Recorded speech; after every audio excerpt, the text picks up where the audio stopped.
Hello everyone, welcome back to my channel. I am Pooja और आज हम मॉडर्न हिस्ट्री का पार्ट 3 डिस्कस करने वाले हैं, जहां पर हम बात कर रहे थे arrival of European companies in India and their settlements. कहां पर कौन सी कंपनी आई और अपनी फैक्ट्रीज या कोठियां बनाने का काम इन्होंने किया था। सबसे पहले हमने बात की थी कि 1498 में पोर्चुगल्स भारत आए थे और इन्होंने अपनी कंपनी बनाई और भारत में आप देखेंगे कोचीन, गोवा, हुगली और कई सारे प्लेसेस में इन्होंने अपनी फैक्ट्रीज बनाई थी। और पोर्चुगीज लगभग 100 ईयर्स तक, मतलब ब्रिटिशर्स के आने के 100 साल पहले से भारत में काम कर ही रहे थे, ट्रेडिंग कर ही रहे थे। ठीक है, फिर हमने देखा कि पोर्चुगल्स की पावर बढ़ रही थी, उनका एक तरीके से इन्फ्लुएंस भी बढ़ता जा रहा था और मुगल भी काफी इम्प्रेस्ड थे, क्योंकि काफी लंबे समय से अब कोई भी देश में 100 सालों से कोई कंपनी रूल करेगी या कोई कंपनी ट्रेडिंग करेगी तो एक फ्रेंडली रिलेशन तो बन ही जाते हैं। ठीक है, फिर पोर्चुगल्स के बाद मैंने बात की थी आपसे डच के बारे में कि पोर्चुगल्स के बाद आप देखोगे डच ईस्ट इंडिया कंपनी 1602 में बनती है और 1605 में ये लोग भी भारत आ जाते हैं। ठीक है, और इन्होंने जो मसूलीपट्टनम है वहां पर अपनी पहली फैक्ट्री लगाई और भारत में काम करना शुरू कर दिए।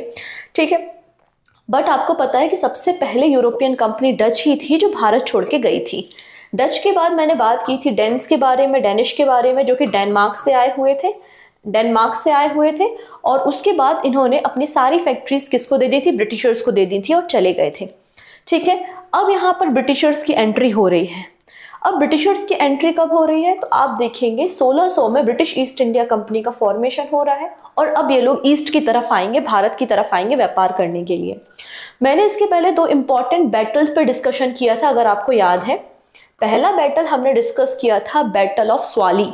बैटल ऑफ स्वाली 1612 में हुआ था और ये battle Portuguese east India company and Britain की ईस्ट इंडिया कंपनी के बीच में होता है, जिसमें पोर्चुगीज हार जाते हैं and Britain East India Company जीत जाती है। और बैटल ऑफ स्वाली के बाद सूरत की अगर बात करते हैं तो सूरत का जो टेरिटरी है वो किसको मिल जाता है? एक तरीके से ब्रिटिशर्स को मिल जाता है। और फिर सूरत अपनी पहली परमानेंट फैक्ट्री 1613 में सूरत में लगाते हैं। ठीक है, ब्रिटिशर्स अपनी पहली परमानेंट फैक्ट्री सूरत में लगाते हैं 1613 में, जब वो बैटल ऑफ स्वाली को जीत जाते हैं। ठीक, वैसे ही मैंने आप लोगों को एक और बैटल के बारे में बात की थी, बैटल ऑफ बेदरा। बैटल ऑफ बेदरा आपकी डच ईस्ट इंडिया कंपनी और ब्रिटिश ईस्ट इंडिया कंपनी के बीच में होती है, जिसमें ब्रिटिशर्स की जीत होती है और डच लोगों की हार आपको देखने को मिल जाएगी। तो इस तरीके से 2 इंपॉर्टेंट बैटल हैं, जिससे साबित होता है कि ब्रिटिशर्स ईस्ट इंडिया कंपनी जो थी वो ज्यादा पावरफुल थी। ठीक है, ये इस बात को साबित करता है, जिसके बाद डच की पावर एंड पोर्चुगल पावर आपको डिक्लाइन देखने को मिलेगी। और डेनिश तो बेचारे पहले ही सारी की सारी अपनी फैक्ट्री लेकर बेच के चले गए थे ब्रिटिशर्स को, तो इनकी पावर तो वैसे ही डाउन है। ठीक है, तो इस तरीके से ब्रिटिशर्स ने डच, डेनिश और पोर्चुगीज को हराया। ब्रिटिशर्स के बाद अगली जो कंपनी भारत आएगी वो फ्रांसीसीज होंगे।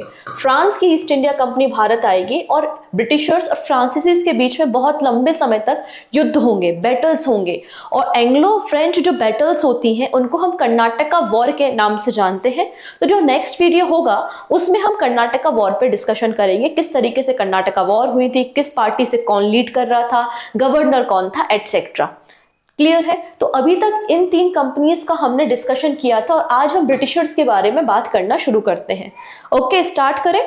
चलिए, तो British East India company actually एक ब्रिटिशर्स थे जिनका नाम था जॉन मिल्टन हॉफ। क्या नाम था? जॉन मिल्टन हॉफ, जो कि भारत आए हुए थे। ठीक है, जॉन मिल्टन हॉफ लगभग 7 साल तक, 7 ईयर तक ये देखेंगे आप कि भारत में रहे थे और इन्होंने देखा कि यार यूरोप से तो दूसरी कंपनीज भी आई हुई हैं और भारत के साथ अच्छा खासा व्यापार कर रही हैं और उनको काफी प्रॉफिट हो रहा है। तो ये दौड़कर भाग कर जाते हैं ब्रिटिशर्स के पास, मतलब वापस अपने देश जाते हैं और वहां के जो मर्चेंट्स होते हैं उनको इकट्ठा करते हैं और कहते हैं यार वहां पे प्रॉफिट बहुत ज्यादा है, हमको भी कंपनी बनाना चाहिए और प्रॉफिट कमाना चाहिए। तो ब्रिटेन के जो मर्चेंट्स होते हैं वो एक कंपनी बनाते हैं, मतलब एक प्राइवेट कंपनी बनाते हैं और उसी प्राइवेट कंपनी को हम ईस्ट इंडिया कंपनी के नाम से जान रहे हैं। ठीक है, अब मर्चेंट ने तो अपनी कंपनी बना ली, लेकिन जब तक आपको वहां की रानी से अप्रूवल नहीं मिलेगा तब तक आप कैसे ईस्ट में व्यापार करने जाओगे? तो ये मर्चेंट, अब पता है कि 1 जनवरी को नया साल होगा, पार्टी वार्टी चल रही होगी पैलेस में, तो चलो जाके रानी से मिल लेते हैं। तो ना लास्ट जो आपका 31 दिसंबर होता है उस दिन उनकी मुलाकात होती है किसके साथ, रानी के साथ। और उस समय जो क्वीन थी उनका नाम था क्वीन एलिजाबेथ वन। तो यहाँ पे जो मर्चेंट ट्रेडर्स हैं वो रानी एलिजाबेथ से मिलते हैं, बताते हैं कि वहां पे तो काफी अच्छा चल रहा है, ईस्ट में काफी अच्छा व्यापार हो रहा है, तो हमने एक कंपनी बनाई है, बस आप मुझे चार्टर दे दो जिससे हम ईस्ट में जाके व्यापार कर सके। तो रानी एलिजाबेथ 1600 में एक चार्टर देती हैं, एक चार्टर इशू करती हैं क्वीन एलिजाबेथ वन। कब की बात है, 31 दिसंबर 1600 की बात है। और इस चार्टर में लिखा होता है कि आप भारत में जाके या ईस्ट में जाके व्यापार कर सकते हैं और हम आपको 15 इयर्स की मोनोपॉली देते हैं, 15 साल की मोनोपॉली। इसका ये मतलब हुआ कि ब्रिटेन से कोई दूसरी और कंपनी ईस्ट में व्यापार करने के लिए नहीं जाएगी, ब्रिटेन से केवल और केवल आप ही एकमात्र ऐसी कंपनी होंगे जो भारत में व्यापार करेंगे। तो 15 साल की इनको मोनोपॉली मिल जाती है, चार्टर मिल जाता है और ये लोग भारत की तरफ अब देखना शुरू कर देते हैं। जब ईस्ट इंडिया कंपनी का फॉर्मेशन हो रहा है, जब चार्टर पे साइन हो रहा है, उस समय भारत में रूल है मुगलों का। और कौन से मुगल है वो, अकबर। अकबर उस समय इंडिया में रूल करते हैं, ठीक है। कुछ समय बाद क्वीन एलिजाबेथ की डेथ हो जाती है और अकबर की भी डेथ हो जाती है। तो अकबर की जगह तो लेते हैं जहांगीर और क्वीन एलिजाबेथ की जगह किंग जेम्स वन आते हैं। और किंग जेम्स वन क्या करते हैं, जो चार्टर था ना 15 साल की जिसमें मोनोपॉली थी, इसको बोल देते हैं, इसको एक्सपेंड कर देते हैं, एक्सटेंडेड कर देते हैं और कहते हैं इनडेफिनिट टाइम के लिए, मतलब अनंत काल तक के लिए, जब तक मन है तब तक आप जाइए और भारत में व्यापार कीजिए। ऐसा कब होता है, 1609 में किंग जेम्स इस चार्टर को एक्सटेंड करने का काम कर देते हैं। ये जो ईस्ट इंडिया कंपनी है इसे जॉन कंपनी के नाम से भी जाना जाता है। अगर पेपर में कभी ये शब्द दिख जाए तो कंफ्यूज मत होना, ठीक है। अब यहाँ पे जब British East India company Bharat आती है तो उस समय वहां पे रूल कर रहे होते हैं जहांगीर। अब ब्रिटिशर्स को ये पता है कि भारत में मुगलों का रूल है और अगर हमें व्यापार करना है तो हमें मुगल कोर्ट से परमिशन लेनी पड़ेगी, ठीक है। तो मुगल कोर्ट से परमिशन लेने के लिए अब हमें किसी व्यक्ति को तो भेजना पड़ेगा जो कि मुगलों से बात करे और ट्रेडिंग करने की परमिशन ले। डन इतनी चीजें। अभी जो प्राइवेट ईस्ट इंडिया कंपनी बनी थी इसमें आपको 24 बोर्ड ऑफ डायरेक्टर्स देखने को मिलेंगे। और जो कंपनी थी उसका हेड कौन था, गवर्नर था। हेड कौन था, गवर्नर था। गवर्नर को सब लोग रिपोर्ट वगैरह करते थे। पहले गवर्नर थॉमस स्मिथ को बनाया गया था। पहले गवर्नर कौन थे कंपनी के पहले गवर्नर थॉमस स्मिथ थे, ठीक है। अब ये लोग भारत की तरफ आते हैं। तो क्वेश्चन यही है कि मुगलों से बात कौन करेगा और फरमान कौन लेगा कि हम इंडिया में ट्रेडिंग कर सकते हैं कि नहीं। तो उस समय राजा कौन है, जेम्स है, किंग जेम्स वन। तो किंग जेम्स वन इंग्लैंड के जो राजा हैं वो 1608 में कैप्टन विलियम हॉकिंस को भेजते हैं मुगल एम्परर जहांगीर के कोर्ट में और कहते हैं जाओ आप मुगलों से परमिशन लो। तो यहाँ पे कैप्टन विलियम हॉकिंस अपनी शिप में, इनकी जो शिप होती है उसका नाम होता है हेक्टर, ठीक है, हेक्टर। तो हेक्टर से विलियम हॉकिंस भारत आते हैं, मुगल कोर्ट जहांगीर के समय आते हैं, ठीक है। और ये पहुंचते हैं 1609 में आगरा और लगभग इन्होंने 7 इयर्स आगरा में स्पेंड करने का काम किया है। जहांगीर इनसे काफी ज्यादा इंप्रेस्ड था क्योंकि इन्हें पर्शियन लैंग्वेज आती थी और उस समय मुगल कोर्ट की जो ऑफिशियल लैंग्वेज थी वो पर्शियन थी। काफी जानकार व्यक्ति था, नॉलेजेबल पर्सन था। तो जहांगीर इससे बहुत खुश था और जहांगीर ने इसको इंग्लिश खां का टाइटल भी दिया था। तो विलियम हॉकिंस को जहांगीर ने इंग्लिश खान का टाइटल भी दिया था, पहली बात। और 400 का मनसब भी इन्होंने दिया था, ठीक है, क्योंकि जहांगीर इनसे खुश था। पर जब इन्होंने कहा कि हम भारत में परमिशन चाहते हैं ट्रेडिंग करने की और सूरत में फैक्ट्री हमें बिल्ड करनी है, तो इन्होंने कहा कि ठीक है, भारत में आप ट्रेडिंग करने तक का मामला ठीक है, लेकिन हम आपको सूरत में फैक्ट्री बिल्ड करने की परमिशन फिलहाल तो नहीं दे सकते क्योंकि अभी तक बैटल ऑफ स्वाली हुई नहीं है। अभी तक पावरफुल कौन है, पोर्चुगल्स है और पोर्चुगल्स का जो इन्फ्लुएंस है वो भी बहुत ज्यादा है। तो यहाँ पर जहांगीर पोर्चुगल्स को या पोर्चुगीज को नाराज नहीं करना चाहते थे, तो उन्होंने मना कर दिया कि आपको व्यापार करना है दैट्स ओके, बट हम आपको सूरत में फैक्ट्री बनाने की परमिशन तो नहीं देंगे। और फिर कुछ समय बाद ये जो कैप्टन विलियम हॉकिंस हैं वो 1612 में वापस चले जाते हैं इंग्लैंड। डन इतनी चीजें। तो William Hawkins was an English East India Company representative who was the commandant of Hector. Hector एक शिप का नाम है। The first company ship to anchor in India on the 24th of August 1608. William Hawkins was dubbed the English Khan by Jahangir, जैसा कि हमने discuss किया था। However, permission was not given as the emperor was influenced by the Portuguese। अब बात आती है अगला एक रिप्रेजेंटेटर जो कि ब्रिटेन से आएगा, नाम है सर थॉमस रो। तो 1615 में सर थॉमस रो को भेजा जाता है, अगेन मुगल कोर्ट में जहांगीर के समय इनको भी भेजा जाता है, और परमिशन लेने के लिए कि हम फैक्ट्री सेटअप करना चाहते हैं ट्रेडिंग करने के लिए, और यहाँ पर उन्हें आगरा, भरूच और अहमदाबाद में फैक्ट्री सेटअप करने की परमिशन मिल जाती है। और इसी बीच में ये जो 1612 से 1615 के बीच का ही समय है, इसी बीच में बैटल ऑफ स्वाली हो जाती है ब्रिटिशर्स के बीच में और पोर्चुगीज के बीच में, और पोर्चुगीज हार जाते हैं। ठीक है, तो यहाँ पर अब जहांगीर को लगने लगा है कि नहीं पोर्चुगीज नहीं, ब्रिटिशर्स जो है वो ज्यादा पावरफुल है, तो इनको हम परमिशन दे देते हैं फैक्ट्री बनाने की। तो 1613 में ब्रिटिशर्स अपनी पहली परमानेंट फैक्ट्री कहाँ पे बनाते हैं? आंसर हो जाता है सूरत में, क्योंकि ट्रेडिंग करने की परमिशन तो मिल गई थी, तो टेम्पररी इन्होंने ट्रेडिंग सेंटर्स बना के रखे थे, और पहला जो इनका टेम्पररी ट्रेडिंग सेंटर था वो मसूलीपट्टनम में था, और बाद में इन्होंने मसूलीपट्टनम में परमानेंट फैक्ट्री भी बनाई थी। तो कंफ्यूज मत होना, यहाँ पे 2-3 पॉइंट्स काफी लोगों को कंफ्यूज कर देते हैं। ठीक है, अभी हम रिकॉल करेंगे सारी चीजें। अब जब हम ब्रिटिशर्स की बात करते हैं या फिर हम ब्रिटिश इंडिया की बात करते हैं, तो आपको 3 इंपॉर्टेंट प्रेसिडेंसी देखने को मिलती है। कौन कौन सी? मद्रास, बॉम्बे एंड कलकत्ता। तो ये जो तीनों प्रेसिडेंसीज हैं, यहाँ पे आपको 3 फोर्ट्स भी देखने को मिलेंगे। फोर्ट्स मतलब आपकी फैक्ट्री है, और फैक्ट्री का आपने क्या कर दिया? फोर्टिफिकेशन कर दिया, किलाबंदी कर दी, आप वहां पे सेना रखने लगे। सेना के रखने के अलावा उस फैक्ट्री का एक हेड हो गया। ठीक है, तो इस तरीके से हमने इसको फैक्ट्री को क्या कन्वर्ट कर दिया? फोर्ट में कन्वर्ट कर दिया। तो आपको 3 इंपॉर्टेंट फोर्ट देखने को मिलते हैं। एक है फोर्ट विलियम आपको बंगाल में देखने को मिलेगा। फिर है फोर्ट सेंट जॉर्ज जो कि आपको मद्रास में मिल जाएगा, एंड बॉम्बे कैसल बॉम्बे में। तो तीनों प्रेसिडेंसीज में इनके एक एक किलाबंदी वाले फैक्ट्रीज देखने को मिलती हैं। चलिए हम बात करेंगे एक एक करके सारी फैक्ट्रीज के बारे में। सबसे पहले कुछ बेसिक बातें, ट्रेडिंग की बिगनिंग कहाँ से होती है? तो यहाँ पर ट्रेड करने की परमिशन मिली है, और ट्रेडिंग की बिगनिंग मसूलीपट्टनम से शुरू होती है 1611 में। और 1611 में ब्रिटिशर्स ने अपना जो पहला सेंटर बनाया था फॉर ट्रेडिंग, भले ही टेम्पररी था, ये मसूलीपट्टनम में ही था 1611 में। फिर बाद में 1613 में इन्होंने अपना परमानेंट सेटलमेंट या परमानेंट फैक्ट्री कहाँ पे बना ली थी? सूरत में बना ली थी।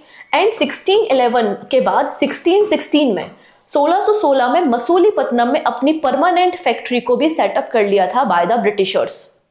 डन। बैटल विद पोर्चुगीज, तो in 1612 captain Thomas Best defeated the Portuguese in a sea battle of Surat, जिसको हम बैटल ऑफ स्वाली भी कहते हैं। And Jahangir granted permission for the English British East India company to set up a factory in Surat in 1630।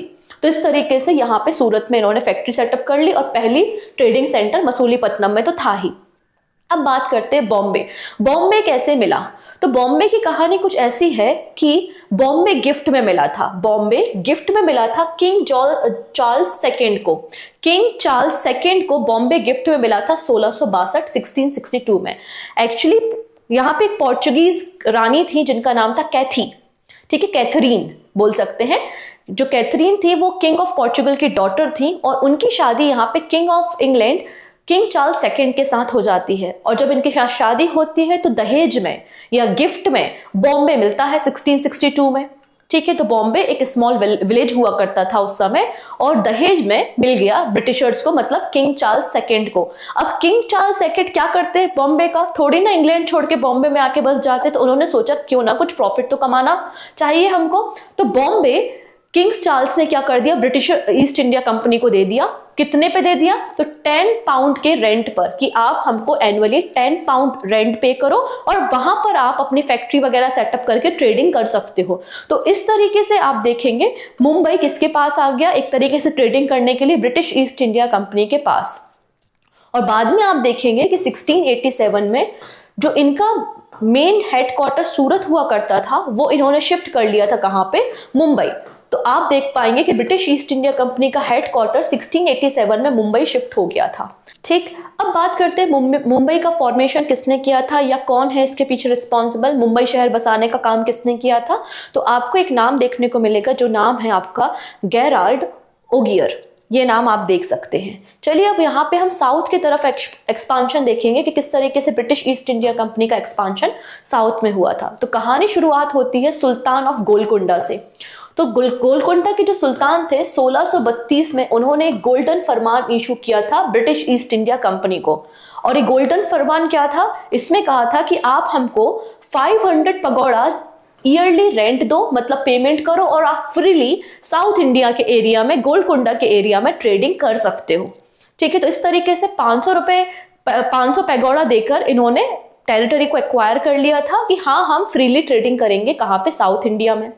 इसके बाद देखेंगे 1639 में चंद्रगिरी के रूलर थे जिन्होंने ब्रिटिश मर्चेंट फ्रांसिस डे को अप्रूवल दिया था फोर्टिफिकेशन करने के लिए। मतलब आपकी जो फैक्ट्री आपने तैयार की है मद्रास में, आप इसका क्या कर सकते हो, फोर्टिफिकेशन कर सकते हो, किलाबंदी कर सकते हो। ये अप्रूवल कौन दे रहा है, तो चंद्रगिरी के रूलर है, 1639 में अप्रूवल दे रहे हैं। जिसके बाद आप देखेंगे फोर्ट सेंट जॉर्ज अस्तित्व में आता है मद्रास में। तो आपको मद्रास में जो किला देखने को मिलता है वो है फोर्ट सेंट जॉर्ज। क्लियर है। और यहां पर आपको परमानेंट इंग्लिश ब्रिटिशर्स का सेटलमेंट देखने को मिलता है। एंड हेडक्वार्टर यहां पे बना लिया जाता है। पहले हेडक्वार्टर साउथ इंडिया में मसूलीपट्टनम था, बाद में हेडक्वार्टर शिफ्ट कर लिया गया कहां पे, फोर्ट सेंट जॉर्ज मद्रास में। क्लियर है। तो इस तरीके से साउथ इंडिया में भी एक स्ट्रॉन्ग बेस ब्रिटिशर्स का बन गया था। तो हमने देख लिया बॉम्बे कैसे मिला, हमने ये भी सीख लिया कि मद्रास में कैसे इन्होंने फोर्टिफिकेशन किया। चलिए अब बात करते हैं बंगाल के बारे में, क्योंकि बंगाल में भी तो एक इंपॉर्टेंट फोर्ट आपको देखने को मिलता ही है। तो कहानी शुरू होगी 1633 से। 1633 में यहां पर इन्होंने एक्सपांशन करना शुरू किया था, कहां पर, उड़ीसा में। और उड़ीसा में इन्होंने अपने सेटलमेंट्स किए थे, मतलब फैक्ट्रीज बिल्ड करना शुरू किया था। कहां कहां पे, Hariharpur in Mahanadi delta basin and the Balasore Orissa. ठीक है, तो उड़ीसा में भी आपको इनकी फैक्ट्रीज देखने को मिल जाएंगी। नेक्स्ट आता है बंगाल। तो बंगाल का जो उस समय रूलर था या गवर्नर या सूबेदार आप बोल सकते हैं, वो था शाह सुजा। तो 1651 में शाह सुजा, जो कि सूबेदार या गवर्नर था बंगाल का, उन्होंने ब्रिटिशर्स को परमिशन दी थी ट्रेड करने के लिए बंगाल में, लेकिन कहा था कि आप बदले में हर साल 3000 रुपए आप मुझे दोगे। तो देखिएगा सबके साथ ट्रेडिंग हो रही है। पहले बॉम्बे में आपको 10 पाउंड एनुअली देके ट्रेडिंग करने की परमिशन मिल गई। फिर चंद्रगिरी वाले जो राजा हैं उन्होंने बेसिकली फोर्टिफिकेशन करने की परमिशन दी। और उसके पहले जो गोलकुंडा के सुल्तान थे उन्होंने यहाँ पे बोला कि आप मुझे 500 पगोडाज दो एनुअली और आप यहाँ पे ट्रेडिंग कर सकते हो साउथ इंडिया में। सिमिलरली यहाँ पे 3000 रुपए एनुअली देके इन्हें फ्री ट्रेडिंग करने की परमिशन बंगाल में मिल गई है। और ये परमिशन कौन दे रहा है, शाह सुजा ये परमिशन दे रहा है। तो आप देख रहे हैं ना, रेंटल बेसिस पे सारा काम चल रहा है, बिल्कुल बिंदास तरीके से। ठीक है, तो यहाँ पर 3000 रुपए देकर यहाँ पर परमिशन मिल गई थी ट्रेडिंग करने के लिए बंगाल में। और उसके बाद इन्होंने 1651 में बंगाल में अपनी पहली फैक्ट्री सेटअप की थी, कहां पर, हुगली में। तो याद रखेंगे पहली फैक्ट्री इन्होंने अपनी हुगली में सेटअप की थी। हुगली के बाद आप कासिम बाजार देख सकते हैं, राजमहल देख सकते हैं, जहां पर ब्रिटिशर्स की फैक्ट्री आपको देखने को मिलेगी। सब कुछ बढ़िया चल रहा था। अब शुरू हो जाती हैं डिस्प्यूट्स, अब शुरू हो जाती है कुछ ना कुछ आपके लड़ाइयां। तो देखते हैं सबसे पहले 1682 में सहिस्ता खान जो कि मुगल गवर्नर था बंगाल में। ठीक है, मुगल गवर्नर था बंगाल में। उसने कंपनी का जो एजेंट था या फिर कह सकते कंपनी का जो पहला गवर्नर था विलियम हेज को रिक्वेस्ट की कि आप यहाँ पर, विलियम हेज ने रिक्वेस्ट की कि आप जो टोल ऑब्स्ट्रक्शन है उनको रिमूव कर दीजिए। ठीक है, तो विलियम हेज जो कि कंपनी का पहला एजेंट और गवर्नर है, और उसने शाहिस्ता खान से यहाँ पे रिक्वेस्ट की थी कि जो भी आप टोल वगैरह लेते हो वो सब थोड़ा सा रिमूव कर दो। लेकिन उनकी जो रिक्वेस्ट थी वो फेल हो गई। और फेल होने के बाद मुगल्स ने क्या किया, ब्रिटिशर्स के खिलाफ थोड़ा सा युद्ध वगैरह करने की नीतियां बना ली। ठीक है, तो आप देखेंगे मुगलों ने हुगली में लोग सेटलमेंट कर चुके थे। मैंने बताया 1651 में ब्रिटिशर्स ने सेटलमेंट किया था हुगली में मुगलों ने अटैक कर दिया 1686 में। तो अब इसका आंसर ब्रिटिशर्स तो देंगे ही देंगे। तो यहाँ पर काफी लंबे समय तक नेगोशिएशन चला। ठीक है, और नेगोशिएशन चलने के बाद जॉब चार्नॉक, ये नाम इंपॉर्टेंट है, इसको मैं यहाँ पे इंपॉर्टेंट लिख रही हूँ। जॉब चार्नॉक ने एक ट्रीटी साइन की थी मुगलों के साथ, कब, 1690 में। और उन्हें यहाँ पर फैक्ट्री बनाने की परमिशन मिल गई थी, कहां पर, सूतानुती में जॉब चार्नॉक को परमिशन मिली थी फैक्ट्री सेटअप करने के बाद। फिर यहाँ पे होता क्या है, 1691 में एक फरमान इशू किया जाता है और उस फरमान में क्या किया जाता है, 3000 रुपए मंथली पेमेंट लेकर, सॉरी ईयरली पेमेंट लेकर यहाँ पर अलाउ किया गया है कंपनी को कि कंटिन्यू वो बंगाल में अपनी ट्रेडिंग को कर सकते हैं। तो ये नेगोशिएशन का पार्ट है। नेगोशिएशन में क्या हुआ कि 1691 में अगेन से फरमान, सेम फरमान इशू किया गया और यहाँ पे सूतानुती में परमिशन मिल गई जॉब चार्नोक को कि आप यहाँ पे फैक्ट्री सेटअप कर सकते हैं। ठीक है, तो यह होता है फोर्टिफिकेशन की बात होती है। अब किलाबंदी करनी है, फोर्टिफाई करना है, कहाँ पर, बंगाल में। तो कहानी ऐसी होती है कि 1696 में यहाँ पर जमींदारों का एक विद्रोह हो जाता है। ठीक है, कहाँ पर, तो आंसर हो जाएगा सूतानुती में। और सूतानुती में इन्होंने जो सेटलमेंट किया था ब्रिटिशर्स ने, तो उसका क्या कर देते हैं, फोर्टिफिकेशन कर देते हैं। अच्छा, जिन्होंने विद्रोह किया था उनका नाम क्या था, जमींदार शोभा सिंह। और उसके बाद यहाँ पे ब्रिटिशर्स क्या करते हैं, ब्रिटिशर्स 1200 रुपीज में 3 विलेजेस की जमींदारी को ले लेते हैं। जमींदारी राइट्स मतलब यहाँ पे हम टैक्स वसूलने का काम करेंगे। ठीक है, तो आप देखेंगे 1698 में 1200 रुपीज में ब्रिटिशर्स को जमींदारी राइट्स मिल जाते हैं 3 विलेजेस की, जिसका नाम है गोविंदपुर, सूतानुती एंड कलिकता। और इन्हीं तीनों विलेजेस को मिला के आज का कलकत्ता बनाया जाता है, जिसको हम कोलकाता भी कहते हैं। ठीक है, और यहाँ पर आपको जो फोर्ट देखने को मिलेगा उसे हम फोर्ट विलियम कहते हैं और 1700 की ये बात है। फोर्ट विलियम रेडी हो चुका है कलकत्ता में और अब इनकी ईस्टर्न जो प्रेसिडेंसी है या बंगाल जो प्रेसिडेंसी है उसका हेड या हेडक्वार्टर आपको फोर्ट विलियम देखने को मिल जाता है। ठीक है, फोर्ट विलियम की अगर बात करते हैं तो इसके पहले जो प्रेसिडेंट होते हैं वो सर चार्ल्स अय्यर आपको देखने को मिलेंगे। सर चार्ल्स अय्यर आपको यहाँ पर प्रेसिडेंट देखने को मिलेंगे फोर्ट विलियम के। तो आपको एक नाम याद रखना है, वो नाम ये है कि जॉब चार्नोक को बेसिकली फाउंडर माना जाता है कोलकाता का। ठीक है, तो ये कुछ बातें हो गई, डन। तो हमने सीख लिया कि मद्रास में इन्होंने सेटलमेंट किया, बॉम्बे में सेटलमेंट किया, इसके अलावा बंगाल में भी इन्होंने अपनी फैक्ट्री को सेटअप कर लिया। तो 3 इनकी इंपॉर्टेंट फोर्ट्स आपको देखने को मिल जाएंगे। डन इतनी चीजें। अब हुगली में जब इन्होंने अपनी पहली फैक्ट्री बनाई थी तो हुगली से ये लोग cotton, Indigo, silk, salt Peter, opium और टी का ट्रेडिंग किया करते थे। सॉल्ट पीटर को हम सोरा बोलते हैं और इसका इस्तेमाल हम गन पाउडर में करते हैं, तो इसकी डिमांड काफी ज्यादा थी और यहाँ से हुगली से, यहाँ पर आप देखेंगे हुगली से ट्रेडिंग की जाती थी। ठीक है, फर्स्ट फैक्ट्री जो इन्होंने बनाई थी साउथ इंडिया में उसका नाम क्या था, मसूलीपट्टनम था, जो कि मॉडर्न डे का आंध्र प्रदेश आपको देखने को मिल जाएगा। कहां पर, कोरोमंडल कोस्ट में। डन। तो धीरे धीरे आप कंपनी के जो डोमिनेंस है वो बढ़ते जा रही है, number of factories and number of checking ports तैयार करते जा रहे हैं। इन्होंने फोर्ट विलियम बना लिया, फोर्ट सेंट जॉर्ज भी बना लिया और बॉम्बे में भी कैसल बना लिया। तो इस तरीके से धीरे धीरे आप देखेंगे खरीद कर इन्होंने अपनी टेरिटरी को बनाया। तो यहाँ पे आप कुछ फैक्ट्री देखेंगे कि सूरत 1613 में सूरत में फैक्ट्री बनाई थी, फिर बॉम्बे इनको मिल गया था। ठीक है, बॉम्बे इनको मिल गया था आपके 1668 में ट्रेड करने के लिए। फिर कोलकाता में फोर्ट विलियम इन्होंने बना लिया था। ठीक है, हुगली में 1651 में सेटलमेंट कर लिया था। मसूलीपट्टनम में 1611 में पहला सेंटर बनाया था। मद्रास में आपको फोर्ट सेंट जॉर्ज देखने को मिल जाएगा।